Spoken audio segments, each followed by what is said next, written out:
So in the last two lectures, we talked about how various possible samples of a given size could be drawn from a given population.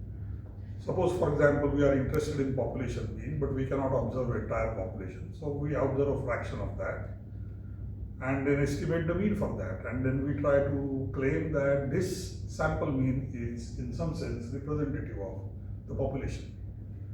So what do we do for calculating arithmetic mean? We take the sample values, we sum them up, divide by the number of observations, that is sample size that we have used, and we define that as a sample mean. And that sample mean becomes a kind of a proxy for the population mean. But as we know that there are several possible samples that could be drawn from same universe or same population, and in each case the elements that appear in the sample are not same. Evidently the sample mean from the first sample, from the second sample to the third sample is going to vary. What we need to understand is that even if they vary, they are often spread around the population mean, and the shape of their spread is known. And this is the critical idea in statistics. The idea is that you take repeated samples. On the basis of the sample values, you process those sample values, the values that appear in a sample are the sample values. You process it with certain kind of a formula. For example, in case of arithmetic mean, we simply add them up. In case of geometric mean, we take their product and then take the nth root. Instead of adding them up and dividing by n, we take the product of n numbers and take their nth root. This is the formula, this is the estimator. These estimators, if they are going to be used repeatedly, then the sample outcomes produced by these estimators should in some sense be related to the population parameter of our interest.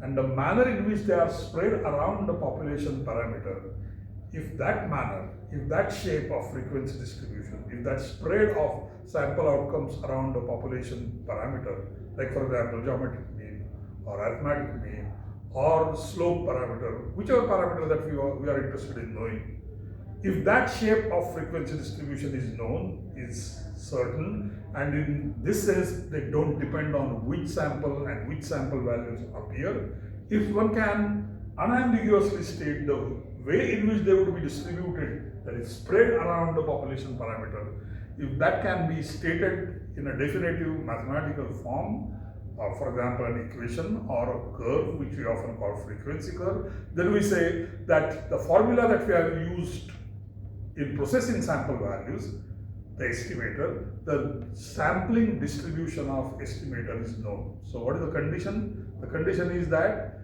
irrespective of sample values, irrespective of the population, if we take repeated samples, apply that estimator, and if that estimator outcomes in different samples are going to have a predictable known shape around the population parameter, then we say that we know the sampling distribution of that formula, that means an estimator. That's the critical idea. And this is the idea which is going to be now applied, not to a kind of thing which is typically discussed in sampling text, but we are going to apply it to the formula that we are going to derive as the OLS, that is ordinary least square formula. And the beauty is that whatever that we have discussed so far pertains primarily to arithmetic mean. And what is arithmetic mean? Sum of sample values, weighted with equal weights or unequal weight, but we can establish mathematically whichever way the sum is taken. If we increase the sample size enough, then these weighted sums of the sample values will be always distributed around the population. How does this apply to the OLS estimator that we are going to derive? In what sense are they related to the idea of taking arithmetic mean? The idea of taking arithmetic mean is, in fact, we are going to use the arithmetic mean, which means we are going to take the sum of the observations.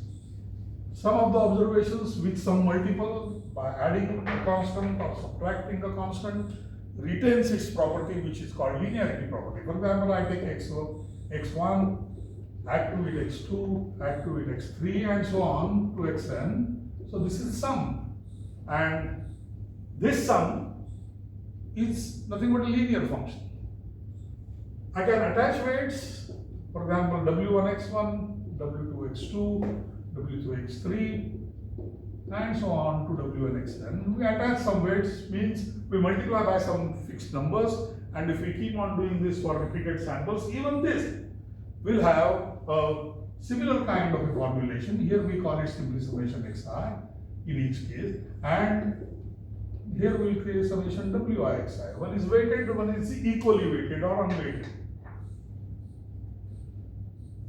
If the same kind of a distribution which is applicable to arithmetic mean, that means a linear estimator of this sort, is applicable to OLS, then we will say that OLS has some properties which are analogous to taking simple sum, or they are linear in character.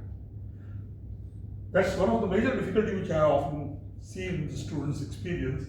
They understand what is meant by best, that means least variance, but they don't understand what is meant by linear, because they always often keep on confusing that with the linear equation that they estimate. Please understand that we are talking of an estimator. That means the formula that we are going to use to either estimate slope parameter or intercept parameter. These formula, that means these estimators, must have a linearity character in the sense that they must be in some sense writable like this of some variable. For example, they may be linear function of, that means they are linear sum of weighted or unweighted, some pre-known value in the sample. Then we can call it to be a linear estimator. It is this linearity property of the estimator which often gets confused with the linear equation that we are estimating, and that is something that we should always warn ourselves against. And now when we derive the OLS equations, that means when we derive the estimator on the basis of minimizing sum of squares of a return, the resultant formula, that means the resultant formula for estimating slope or resulting formula for estimating intercept term must have linear character like this. And insofar as they have it, the weighting diagram may change, but they must retain the linearity character. So in the subsequent derivation, please always keep in mind what is our interest. Our interest is to know how a given estimator of slope or how a given estimator of intercept, if we take repeated samples from the same paired values of x and y and apply that estimator to define intercept and the slope, their sample values are going to differ, but they are likely to be spread.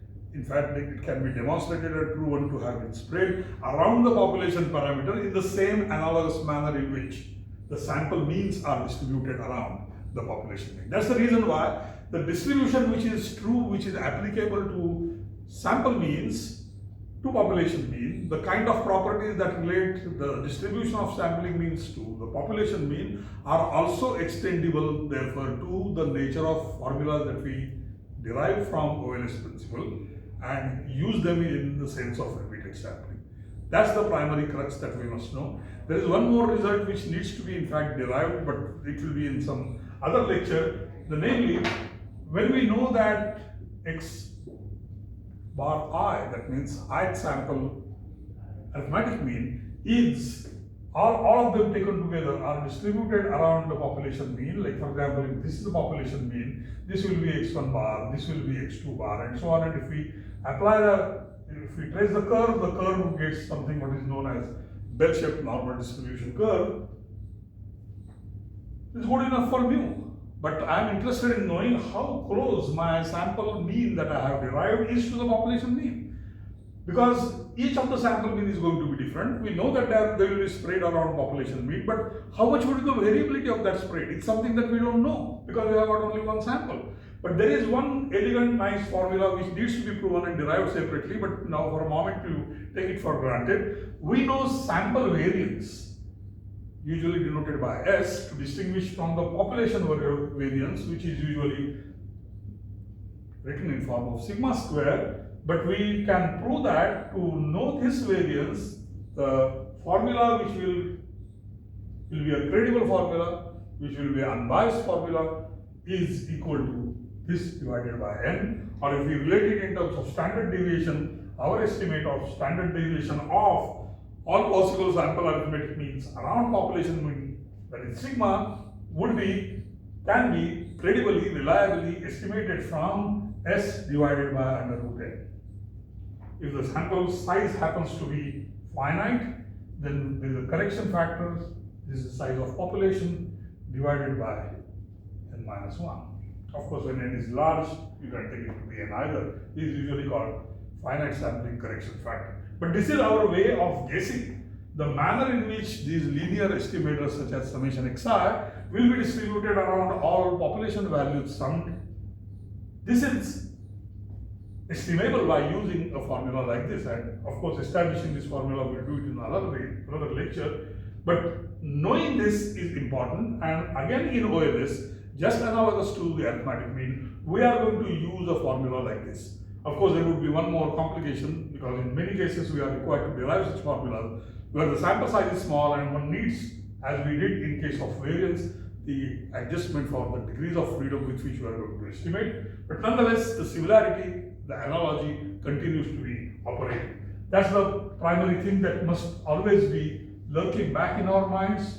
It is only then we start understanding why OLS like estimator is preferred and why is it called linear, and in what sense it is considered to be best and also unbiased. So the so-called celebrated blue properties, that means they are best, having minimum variance, they are linear in character, and they are unbiased. We have already seen what is meant by unbiased in the earlier lecture. For example, sample arithmetic mean, if we take all possible samples, take the mean of all sample means, it is equal to population mean. Therefore, we say that it is an unbiased estimator of the population mean. A similar kind of a extension of this property or characteristic should be demonstrable for OLS, and that's what we mean by proving that OLS has so-called blue properties.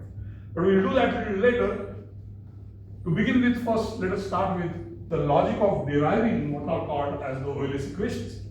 The OLS equation starts with a very simple idea, and that's a very simple idea but very useful, productive, profound idea. The idea is that we build up a model of y, a variable which we call y, and we say that this y is nothing but some linear transformation of another known value of a known variable called x. And what is that? Take x multiplied by some constant b, it could be positive or negative, so I can write it like this, and add to it some constant a. Again, these two, like b, can be positive or negative, and no, I don't write it explicitly there. So let us presume that we are using, it is possible to derive value of y from the value of x if you know what b and what a needs to be multiplied and then added with so as to get the value of y. In this sense, we say that y is linear function of x. That means there is some value of a and b. Given those values, it is possible to define y in terms of x entirely. What is the statistical problem in this? There is no statistical problem actually. The statistical problem appears when y is going to be affected, that means not determined by x alone as this equation says, but there is some kind of a phenomenon which we call random phenomenon, element of uncertainty, and that uncertainty is going to perturb and it is going to cause, it's going to impart some variability to y which is not coming from x. So in fact we have got two components of understanding the behavior of y. One is the linear relationship which y has vis-a-vis x, plus it gets, this relationship is further additively influenced by a term which is variously called shock term, random term, error term, stochastic term, disturbance term, whatever name that you give it. All that such existence of this term does is, had this not been there, there is a unique value of y for a given unique value of x for a chosen values of a and b. But with this impact imparted to y, it is not going to be the same.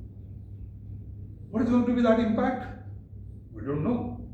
What are values of a and b? Again, we don't know. That's our problem. All that we know, all that we observe is some value of y or several values of y, and each of them is associated with correspondingly those many values of x. So this is what we observe.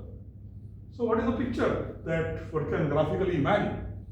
Just think for a moment that we are going to plot all these y values not actually observed, and there are x values.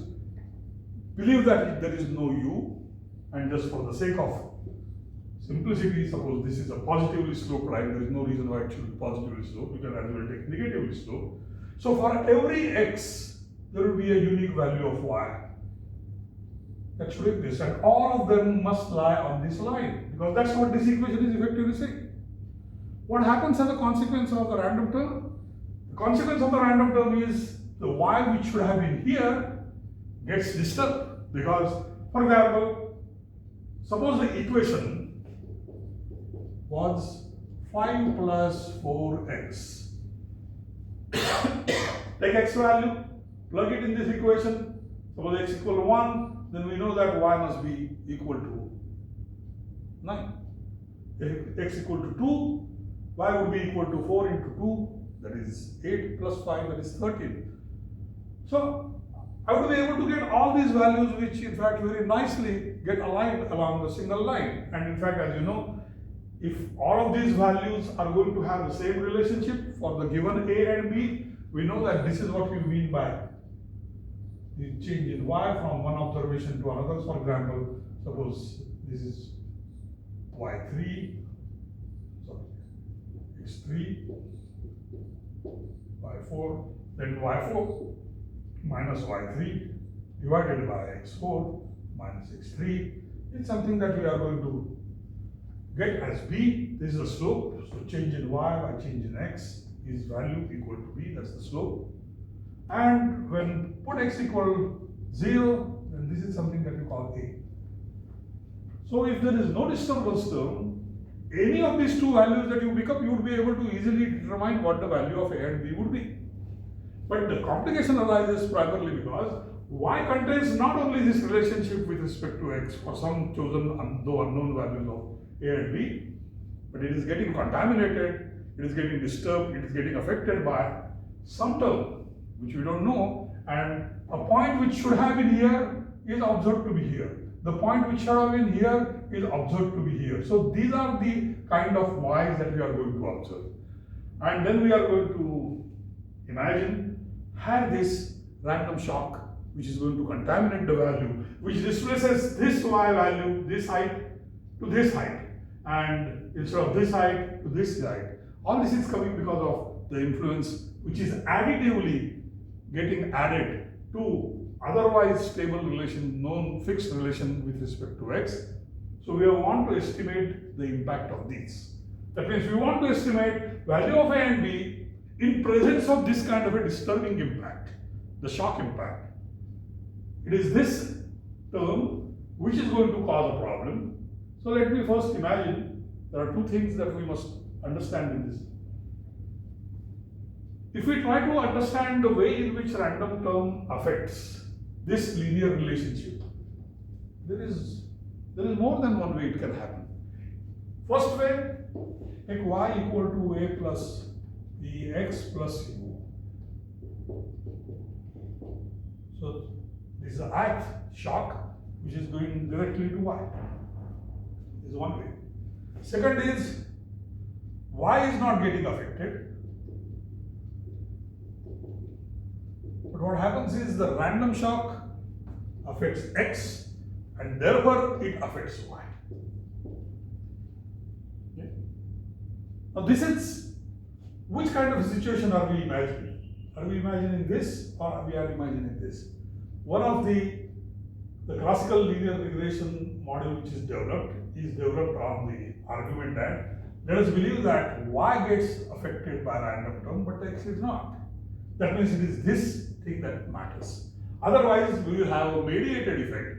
Random term first affects x and then in turn y gets affected because of the shock effect as well as the usual linear relationship effect, and therefore the y changes. So this is something which is a little more complicated. If you want to put the picture in a simpler manner to begin with, let's presume that x and u are not at all related. Statistically speaking, this is something which is stated as x being not affected by random term. In this sense, x is non-random, and which also in a way means there is some manner in which we can control x such that it is not affected by random term at all. So we know the x value, that means as if we have got a set of fixed x values. Given those fixed x values, if the y is varying, then we will say that x values were not varying, but y is observed to be varying in this kind of a weird manner. Instead of being nicely aligned around the straight line, it is getting deviating from the straight line. Therefore, that's the impact of the random term. Then I have a notion of how do I measure the so-called impact of the random term. In this sense, for example, I expect it on this side, but I observe it to be on this side. So this difference is something that I can call as the random shock, say U1. But for this, of course, we have to imagine a line, and we have no clue what kind of a line exists. In other words, I can talk about such kind of a u if and only if I know what the values of a and b would be. So, in a sense, we have got actually three kinds of unknown things. One is intercept term, slope term, and a random shock. So, in order to make them solvable, what we do is we say that, okay, let's believe that this random shock which is going to occur is going to occur only in this sense, in the sense that it doesn't get transmitted to x remains unaltered, unaffected.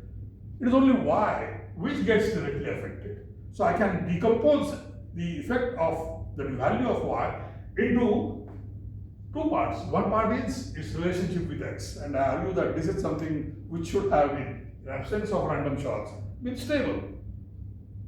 To say that they would be stably related is in fact making a claim that I know what A and B are, but I know that they are not known. But we'll discover that they can be rendered to be discoverable, known through some kind of mathematical argument. So what is the argument? X is not affected by u directly affects y. If that's the case, and whatever that we observe, now we don't require the notion of line. What we observe is in fact some values like this. They are not aligned around a straight value, a straight line. So if I am to imagine a line, I have to imagine a line such that the shock which is going to take each of these observations away from that imagined line to be as minimal as possible. What does it mean? It really means that u affects y, but the disturbance is going to push downwards or upwards or downwards the y value, but in a manner such that in some total it should be as low as possible. In other words, let us imagine the relationship between y and x. That means let us imagine a straight line such that if we define that straight line, the departures that you get of y from that line would be as low as possible. And this is something which we typically call as minimizing the impact of random term exercise on value of y. Had value of y not been there, it would have been around some kind of a line which passes through relatively closer to all observations. But what do we mean by relatively closer? If we take the observations above or below that line and sum them up, they must be as low as possible. In fact, it should be possible to in fact claim that let their sum be 0. But we in fact will discover that this implicitly emerges. We don't have to really assume that. So let us see what it really means. And to see what it really means, all that we require to do is, now we know y values, we know x values, but we don't know what a, b and u are. So we are trying to discover the way in which u should have behaved had there been some values of a and b. What kind of a behavior do we impose or expect about u that their departures from that line should be as low as possible. But departure, as we say, is a very funny thing, because for example, if this is a line and this is a point, this is a positive distance, this may be a negative distance, that means it would be below, it would be above. So of course we are not really interested in being above or below. All that we are interested in is the distance per se, and as we are often taught in school geometry, the definition of distance is better defined in terms of the squares. So what we do is, because it may be the case that there is u1 which is positive, u2 which is negative, and if I add them, what happens to that departure? I can do that as well, but that would require a different kind of a distributor that we are interested in. If we are interested in making some of these distances square as low as possible. Why this square? Because that's the way in which we often ordinarily understand the notion of distance in two-dimensional plane in the real world. Like for example, as it happens in case of this Pythagoras theorem, as we are popularly called. So if we are going to use this Shulva Sutra or Pythagoras theorem like principle, we take this distance, square it, this distance, square it, add it. So squaring is something in a sense inherently related to our notion of distance, and to get rid of that sign, and because if we take sign and if they are negative, then we have a problem, because zero, if the sum total is negative, it is of course much lower than zero. So what do we really mean by minimizing would be a problem. And we don't have any pre-specified value to call that it should be at least this. Therefore we leave it open in the sense that we define not the sum of error terms, but instead we define sum of squares of these error terms in the sense of these departures. Please understand, if you have a line like this, which is fitted to these points, I can define this and I can take this as departure along y-axis. Why take it departure from y-axis? Why not take it with respect to x-axis? For example, why not define it as this way? Why not take this distance? Why vertical distance? This is precisely because our argument is y is getting affected due to random shock and x is not. Therefore, this distance is in fact not going to be very useful for our purpose. So it is effectively saying that if this argument, if this understanding of behavior of the data is known or is taken to be pre-given, or is this is something that we believe is to be the reality, in this sense, x doesn't get affected by you, therefore the x distance doesn't matter. If both of them are available, someone can say that why not take the distance of this and think of a line which will be perpendicular to the line fitted. Even this could be another notion of distance. So it would be possible to define u distance along horizontal axis, along vertical axis, or take the sum of squares of these and define it. But what we are, the nature of model or nature of setup that we have chosen to describe data being such that it is only u which affects y and u doesn't affect x, therefore the relevant distance of the departure, the impact of the random shock, is better measured along the y, that is vertical axis. So we are going to choose that as a distance, and if you have chosen that as a distance, then we can solve for u in the sense that now we can rewrite this equation as ui being equal to yi, taking this minus a minus b xi. But we are not really interested in ui per se. All that we are interested is we are going to choose such a value of a and b so that not only u, but in fact u, every ith random shock being squared, and some, that means their distances, should be minimized. Therefore, what we are going to do is we are going to say that let this u I be squared. But if I am going to square on the left hand side, I must also square on this side. But we are not interested in individual ui, and in fact probably unless we know a and b, you cannot define individual ui. Therefore I have to define not individual ui square. I am going to define something what can be called a sum of squares. So therefore I am going to take summation ui square equal, of course if I operate summation operator on this side, I must also operate summation operator on this side, which is going to be yi minus alpha minus b xi whole thing square. Because we are interested in what is called minimizing this departures from the alleged, imagined, conjectured straight line. What is the definition of that straight line? Definition of that straight line is its intercept should be a and its slope should be b. Both of them are unknown, but we can always think of some such line so that for that chosen two values simultaneously, because in order to define line uniquely, it is not enough to know slope, it is not enough to know intercept, for the evident reason, if for the same intercept, I can think of many such lines which pass through the same intercept, and it is possible to think of many such kinds of lines which have same slope but different intercepts. Therefore, we have to choose these two values simultaneously as a pair such that the resultant ui square for known values of y and x should be as low as possible. So the least is best is the criterion that we are going to use. That means we are going to be interested in how do we choose summation ui square, because I can define the ui square by some choice, choose some value of b. For example, I put value of b equal to 3. Presuming value of b equal to 3, there will be several possible values of a. Alternatively, I can fix some value of a. For example, I fix it to be 9. There could be several possible values of b. But I want to have this to be minimized. And if I keep on choosing different a's for a chosen b, or alternatively different b for chosen a, there will be infinitely many solutions. How I would be required to make an exercise of this type for infinite number of possible combinations of a and b. That will not be really sensible, because it will result into infinite number of reported summation ui square.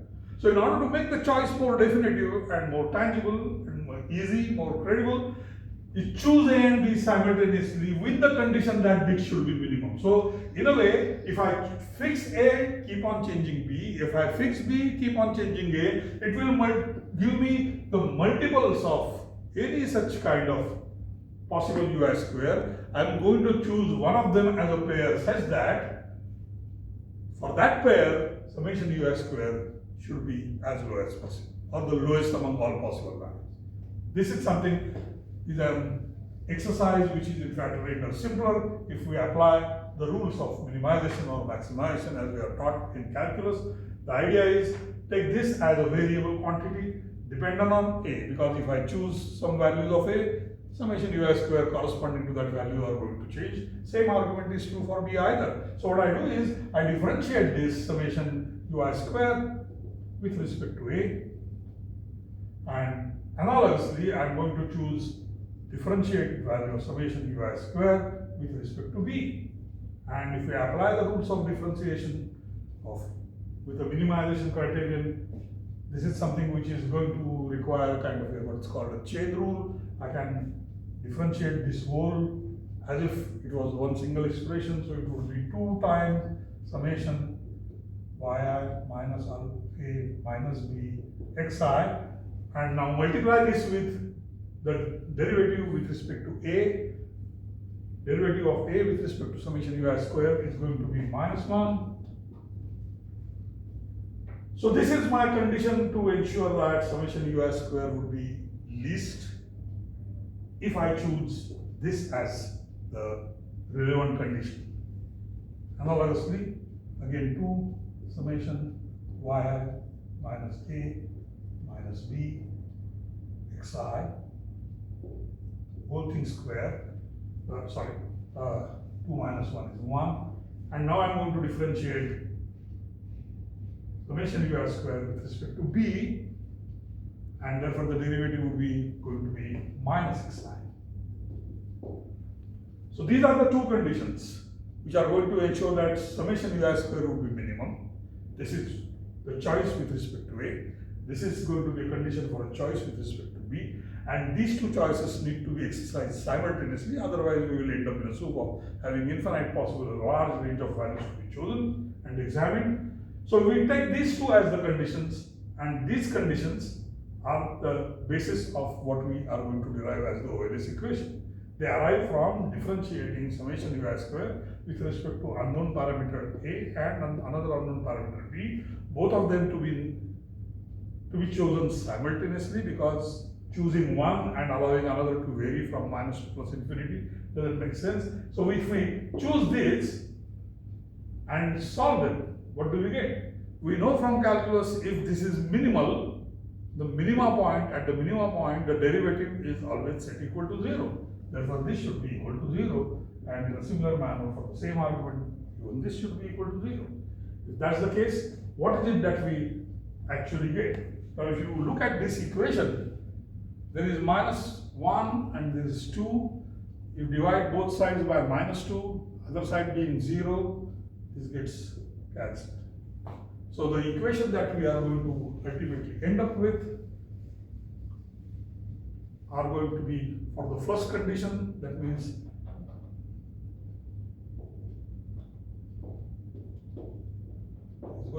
equal to simply summation yi minus a minus b xi. Okay? And that equal to 0. For a moment, now this is known to us, so ignore this for a while. Only focus on this. Now I can operate summation operator on the terms which are there within bracket, which gives me summation yi. A being a constant, it will be n times a if our summation is operated on a constant. B being a constant, I can keep it out of the summation operator and I get summation xi equal 0. I collect these two terms, shift it to the right hand side. So what I get is summation yi equal n times a plus b times summation xi. This is the first condition. What is that condition? The condition which ensures that our choice of A is going to be such that it will ensure summation ui square to be minimal, and this is a reformed version of that condition. And if we observe this little closely, we can see that how summation yi and summation xi, two linear estimators of y and x summations of a sample applied here. I divide both sides by n. Summation yi divided by n gives me y bar. N by a divided by n gives me a, plus b times summation xi by n gives me x bar, and this brings us back to a simpler known statistical first descriptive statistics, namely we are going to have an equation where y bar is nothing but a times a plus b times x bar. So I can solve for a, and my condition which warrants that summation ui square should be minimal for the choice of a implies choosing a such that it would be equal to y bar minus b times x bar. And this is going to be my estimator or intercept term of what? Intercept term of, for example, fitting a straight line to a data where y is contaminated by random shocks. It is this estimator whose distribution in repeated samples we have to think about, we have to guess about. How to guess about it, how to make a reasonable guess about to extent to which they will vary from sample to sample is a problem, but we will come to that later. Before, let us solve for, in a similar manner, for this equation. What does this equation show? This equation shows that I have got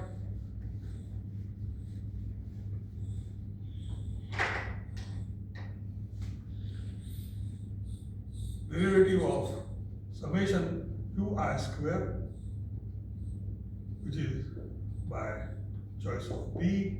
So b is varying. As we vary b, the resultant variation would be minimized, which is of this size. Again, the same trick. This is minus xi. That means minus 1 into xi. This 2, divide both sides by minus 2. You can get rid of them. Xi remains. So what we get is summation of yi minus a minus b xi into xi, and that is something, the expression that remains after getting rid of the constants like minus 2. Let us first complete the brackets, solve the brackets, and then operate summation operators. So this will be equal to yi into xi minus a times xi minus b times xi into xi, that is xi square. And now we operate the summation operator, which will become summation yi xi.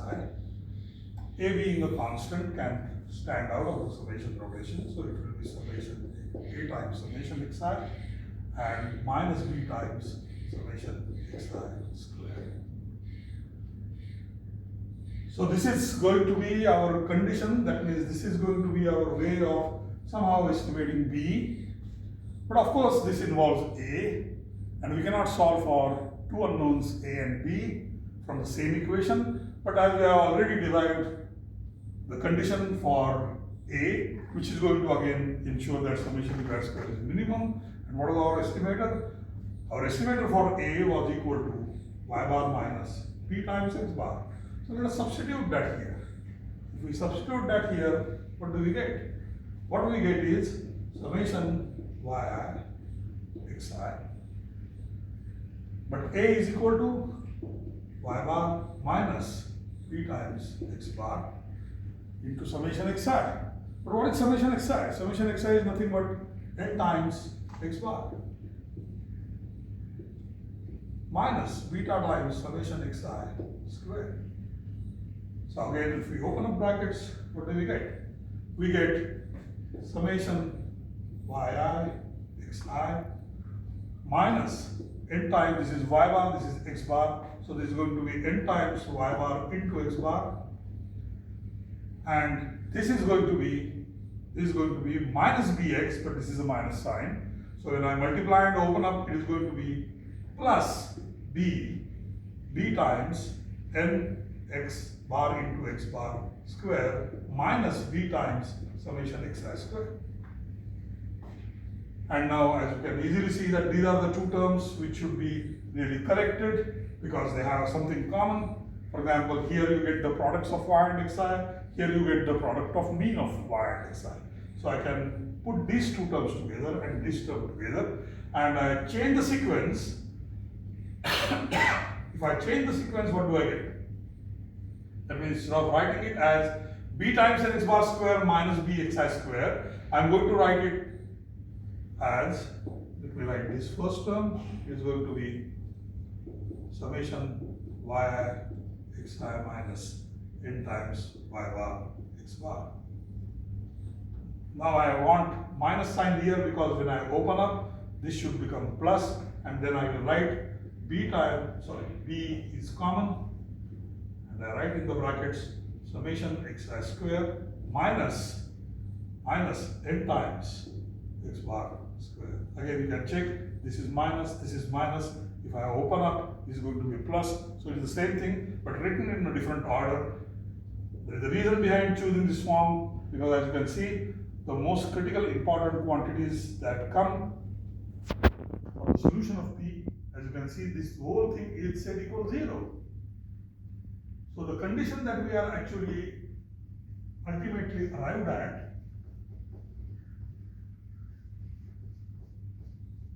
we have got rid of A because we already have a second condition which ensures that choice of A with respect to which summation ui square is minimum. Now you can see that we have got an expression for summation ui square to be minimum if we allow B to vary, set it equal 0, and this is what we get, 0 on the other side. Therefore what I can do is I can solve for B. How do I solve for B? Again, let me repeat that equation here, summation yi xi minus n times y bar x bar minus b is one term minus b into brackets summation xi square minus n times x bar square equals 0. So I can shift the second term to this side and divide both sides by this bracket. I'll get solution for b. So b becomes equal to summation yi xi minus n times y bar x bar, whole thing divided by this expression, namely summation xi square minus n times x bar square.